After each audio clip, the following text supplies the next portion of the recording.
Are you attempting to use the bathroom? Emily's voice sliced through the air, tinged with disdain. Dirty old people are banned from using it. We use that toilet too, you know. If you guys use it, our brand new toilet will get dirty immediately, won't it? Wilson added, his tone clipped and dismissive. Sorry, but you'll have to make do with peeing in the bushes outside. Oh, and don't do it in the garden, okay? If you dirty our precious home even a little, I'll never forgive you both. Emily continued, her words dripping with contempt. We were taken aback by Emily and Wilson's words. A bathroom ban? That's just unthinkable. No matter how much they dislike us, such behavior is inexcusable. We have endured harsh words from our son and his wife before. As the kind of people who dislike fights, we've always quietly accepted their treatment. But now, we've reached our limit. We need to make it clear what happens when they make enemies of us. I started plotting a scenario for revenge. I'm sure this plan will work. My name is Sarah, a 62-year-old homemaker. I live with my husband, Johnson. I met Johnson, my husband, at the company where we used to work. After Johnson's persistent pursuit, we started dating and smoothly transitioned into marriage. I was blessed with a son with Johnson, a lively boy we named Wilson, and raised him with care. Wilson grew up healthily and eventually found a job. He married a woman named Emily and built a family. I remember feeling genuinely happy when he first introduced Emily to us. But that happiness didn't last long. Everything went awry when I realized why she had married him. After marriage, he lived with us. One day, Wilson and Johnson were out, and only Emily and I were at home. At first, we were chatting amicably in the living room. But then, Emily's mobile phone rang. It seemed she received a call. Sorry, Sarah, it looks like it's from a friend, she said as she excused herself and went back to her room. Left alone in the living room, I decided to clean the house to pass the time. As I was passing Emily's room, I inadvertently overheard her conversation. Her voice was so loud that I couldn't help but hear.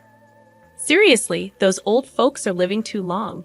If they suddenly died, we could get the inheritance. I married into the family for the president's fortune, but this is just hell, she said. Her words felt like a cold shower to me. Actually, Johnson's father was the president of a well-known top-tier company. However, the company was set to be inherited by his brother. Still, being part of the president's family, Johnson had some share of the wealth. It turned out Emily had married Wilson with that very intention in mind. They probably believed that once we passed away, the inheritance would become theirs. In fact, we had always treated Wilson and his wife with this in mind. Such behavior couldn't be tolerated. I shared this with Johnson that night. Initially, he was shocked, saying, "Really?" But he trusted my words. After discussing, we decided not to act immediately, but to observe if Emily would reveal her true intentions. Maybe in the meantime, she might change her attitude and start treating us like a real family. It was a decision made with faint hope. But things didn't go as expected. To test Wilson and his wife, we observed their behavior. We invited them out, asked for help with chores, and so on. Gradually, they seemed to find us a nuisance, and their attitude changed. "Wilson, you're free now, right?" "Sorry to ask, but could you lend me a hand with the laundry? My back's been acting up," I said one day, spotting Wilson relaxing in the living room. Although Emily had spoken earlier that day, Johnson suspected they might be in cahoots. Wondering if Wilson shared Emily's sentiment, I approached him to gauge his feelings.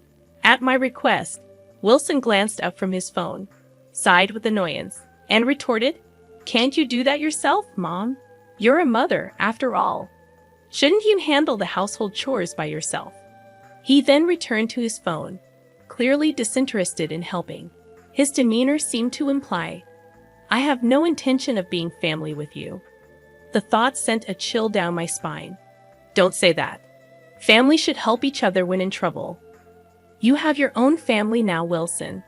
You need to act responsibly. I trembled, fearing that even Wilson, whom we had raised with love, was betraying us.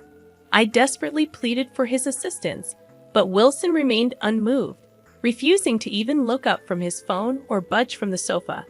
His unwillingness to help was evident. Persisting in my request, he let out a heavy sigh and continued, "Enough is enough. Yes, you're my mother, but that doesn't give you the right to be selfish. I have a wife, Emily, and I need to work for her. I'm already exhausted every day. And now you're asking me to do chores too. That's cruel. Don't ask us to do such things anymore. We are essentially strangers." His words pierced deeply into my heart, confirming my fears. Both Wilson and Emily seemed to be eyeing Johnson's inheritance, indifferent to us as long as they received it. This betrayal from family deeply wounded me, yet we couldn't foresee something even worse. I immediately informed Johnson about Wilson's possible intent for the inheritance, a notion he seemed already convinced of. I nodded in agreement, acknowledging the distortion that had seeped into our family dynamics. Wilson and his wife had made the decision to move out, and when they broached the topic, a sense of relief washed over us. Living with them had become unbearable, and sharing the same roof had become distressing. They expressed their desire to reside in a new single-family home, a venture that required a considerable amount of financial resources. To expedite their relocation, we decided to extend financial assistance. "Dad, Mom, thanks," they expressed gratitude, but beneath their words lay an underlying meaning that tempered our joy. As the construction of their new house concluded, the day of their departure arrived. Packing their belongings, they bid farewell to our home. A week later, we visited their new abode with a housewarming gift, a gesture tinged with reluctance on my part. Recalling my father-in-law's teachings on maintaining decorum, I resolved to endure the visit. "Nice house, isn't it?" "Smells like new construction," I remarked, attempting to mask my discomfort. Their home surpassed our expectations in its beauty, a testament to the investment poured into it. As we exchanged pleasantries in the living room, an urge to use the restroom overcame me. "Where's the bathroom? May I use it?" I inquired innocently. Their response was astonishing. "Wait, are you trying to use the bathroom? Dirty old people are banned from using it. We use that toilet too, you know. If you use it, our brand new toilet will get dirty immediately, won't it?" Wilson's words stung, followed by his wife's admonition to make do with outdoor options, lest we soil their precious home. Their callousness left me reeling. Despite their disdain, they were once family, but in that moment, they seemed like strangers devoid of familial affection. It was then that I resolved to seek revenge, to bring them to ruin. Exchanging glances with Johnson, who mirrored my shock, it became clear that we were not wanted there. Having fulfilled our obligation with the housewarming gift, there was no reason to prolong our stay. If they were determined to treat us with such disdain, then our presence was indeed a burden. It was time to depart, to leave behind a household that no longer welcomed us. I had expected an unwelcoming atmosphere, but being told we were banned from using the toilet and directed to the bushes was a blow too harsh to bear. "Yeah, leave right now. We don't want this house getting old and musty because of some old people. Don't stay any longer than necessary." Wilson's words echoed with disdain, stripping away the familial bond I once cherished. I'd grapple with these conflicting emotions later. For now, the priority was to depart. "Don't come over unless absolutely necessary. We've got your gift, so you're of no use to us now. Maybe see you at the baby shower, but that's it." Emily's demand for our departure was laced with greed, a stark contrast to her insistence on receiving gifts despite wanting us gone. Though giving them gifts felt burdensome, we possessed the means to keep the peace, and I reluctantly accepted. "Then let's sever ties. If you despise us so much, it must be hard to continue as a family, right?" I proposed, eager to distance ourselves from their toxicity. Emily readily agreed, perhaps unaware of the consequences. Gathering our belongings, we left Wilson's house, their lack of farewell signaling the beginning of our retaliation. Back home, I shared our revenge plan with Johnson, who found it intriguing and joined in wholeheartedly. As spouses, We had become mirrors of each other, united in our pursuit of retribution. We busied ourselves with preparations, eagerly anticipating the moment they would face the consequences of their actions. About a week passed, our lives calm and undisturbed by Wilson and his wife. However, I sensed a disruption looming on the horizon, and sure enough, the phone rang. Johnson and I exchanged knowing glances as I answered, putting Wilson on speaker. "Hello, Wilson. What's up? Did something happen?" I inquired, surprised by his casual tone despite the recent altercation. Wilson sounded cornered and desperate, his words disjointed as he pleaded for assistance. It was clear something had gone awry, and while I couldn't comprehend the specifics, I was ready to navigate the fallout. I had meticulously orchestrated this revenge, anticipating the repercussions Wilson might face. When he accused us of wrongdoing, demanding an explanation, I was at a loss since I was unaware of the specifics of his accusations. Encouraging him to elucidate, Wilson began his story in an angry tone. The trouble started when he went to work after the incident. While working, Wilson noticed an unusual change in the way his colleagues treated him. Their looks were unusually cold. Unable to bear this perception, Wilson, who often concerned himself with others' opinions, left work early that day. Hoping it was just his imagination, he returned the next day, only to find the cold stares persisting. Confronting a colleague about it, all he received was a cryptic response. Ask yourself. His plight extended beyond his department. It seemed everyone in the company, from high-ranking superiors to colleagues in other departments, regarded him with disdain. Wilson felt as if every employee he encountered held him in contempt, despite his best efforts to understand the reason behind the cold treatment. Unable to pinpoint a reason for his mistreatment at work, with no job-related mistakes on his part, Wilson surmised that my husband, Johnson, a member of the company's founding family, and I must have been involved in some way. Accusing us, he lashed out, demanding that we take responsibility. Indeed, the frigid reception Wilson faced was not a figment of his imagination, but rather a calculated part of our scheme. We promptly informed my brother-in-law about Wilson and his wife's mistreatment, and being greatly valued by him, he was furious upon hearing the ordeal.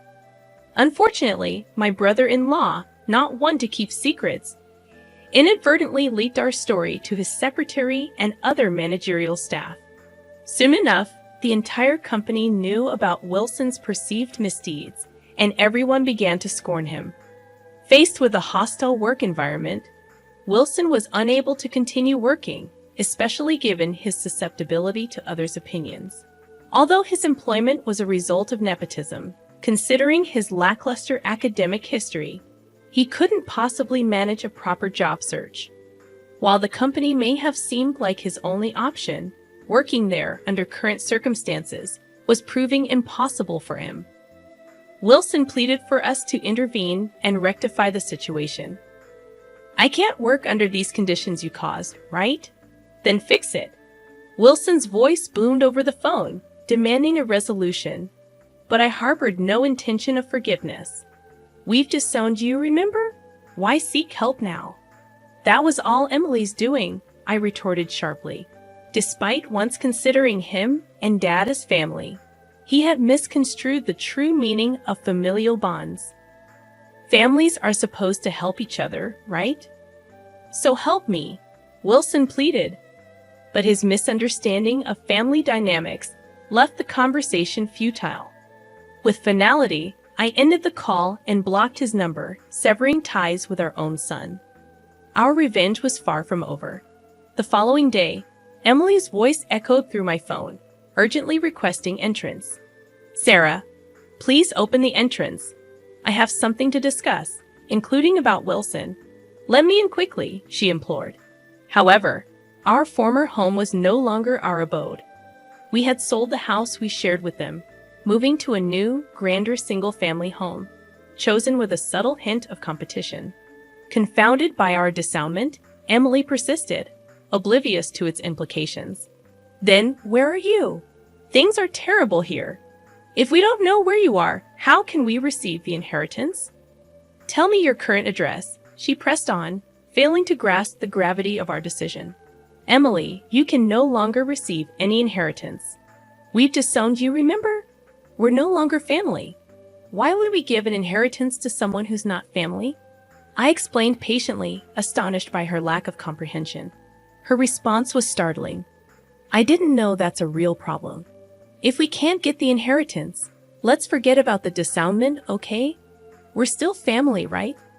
Her self-centeredness bordered on absurdity, proposing that we cohabitate for financial gain.